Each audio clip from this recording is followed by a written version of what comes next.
மழை பெய்யலனா ஒண்ணுமே பண்ண முடியாது, விவசாயம் பண்ண முடியாது, ரொம்ப கஷ்டம். அதனாலதான் 1970 நந்தன் கால்வாய் திட்டம்னு கொண்டு வந்தாங்க. தென்பெண்ணை ஆற்றுல இருந்து சாத்தனூருக்கு தண்ணி வந்தது. அந்த சாத்தனூர் டேம்ல இருந்து வரக்கூடிய தண்ணிய துறிஞ்சலாறு வழியா வரும். ஆனா அந்த வழியா வர அந்த தண்ணிய, அதுல அதிகப்படியா வர தண்ணிய கிட்டத்தட்ட சேமிச்சு வச்சா 36 ஏரி, எதுல விழுப்புரம் திருவண்ணாமலை மாவட்டம் 2 மாவட்டத்தையும் சேர்த்து 36 ஏரி நிரம்பும். கிட்டத்தட்ட 5600 ஏக்கர் விவசாய நிலம் நேரடியா பயன்பெறும். ஒரு 10,000 ஏக்கர் விவசாய நிலம் திருவண்ணாமலை மாவட்டம் அப்புறம் விழுப்புரம் மாவட்டத்துல பயன்பெறும். இந்த தண்ணி வந்ததுன்னா நந்தன் கால்வாய் திட்டம். நந்தன் கால்வாய் திட்டம் 76 ஆரம்பிச்சாங்க. 77 மழையிலேயே அந்த கால்வாயெல்லாம் தூர்ந்து போயிடுச்சு, எதுவுமே பண்ண முடியல. 50 வருஷமாக அந்த இடத்த, அந்த நந்தன் கால்வாய் திட்டத்தை செயல்படுத்தவே இல்லை. அந்த திட்டம் மட்டும் இருந்ததுன்னா, நந்தன் கால்வாயில அத தண்ணி மட்டும் வந்திருந்தா நம்ம விவசாயம் நல்லா இருந்திருக்கும். ஒரு 100 மூட்டை நெல் விளையிற இடத்துல 500 மூட்டை நெல் விளைஞ்சிருக்கும். அப்ப நமக்கு கடன் இருக்குமா? கடன் இருக்காது. ஒரு 10 டன் 20 டன் கரும்பு இருக்கிற இடத்துல 500 டன் கரும்பு விளைஞ்சிருக்கும். அப்ப நம்ம கடனாளியா இருப்போமா? கழுத்துல கொஞ்சம் நல்லா நகை எல்லாம் போட்டுன்னு இருக்க மாட்டோமா?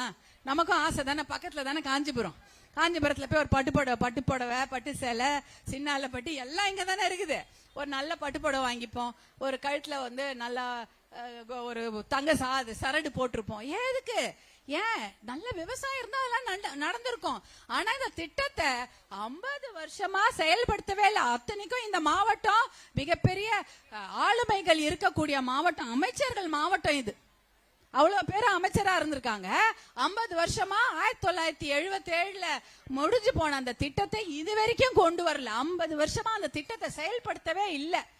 அதை செயல்படுத்தி இருந்தா விவசாயிகள் வாழ்க்கை நல்லா இருந்திருக்கும் இல்லையா? நல்லா இருந்திருக்கும். என்ன இப்ப அதிகமா இருக்குது இந்த மாவட்டத்துல? நம்ம விவசாயம் ரொம்ப கஷ்டம். தண்ணி இல்ல, மழை பெய்தால் விவசாயம், மழை இல்லைன்னா விவசாயம் கிடையாது. அவ்வளவுதான். இதான் இன்னைக்கு நிலைமை. பூ விவசாயம் நிறைய பண்றீங்களா? கனகாம்பரம், மல்லி, முல்லை, சாமந்தி.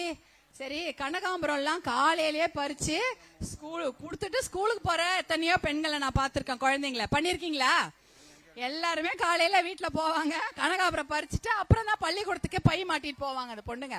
அதே போல மல்லிப்பூலா இருந்தா எப்படி நம்ம வீட்டுல வைப்போம்? மல்லிப்பூ இருந்ததுன்னா கட்டணும்னா மொக்கா தானே கட்டுவோம். மலம் தப்புறம் பூ கட்டுவோமா?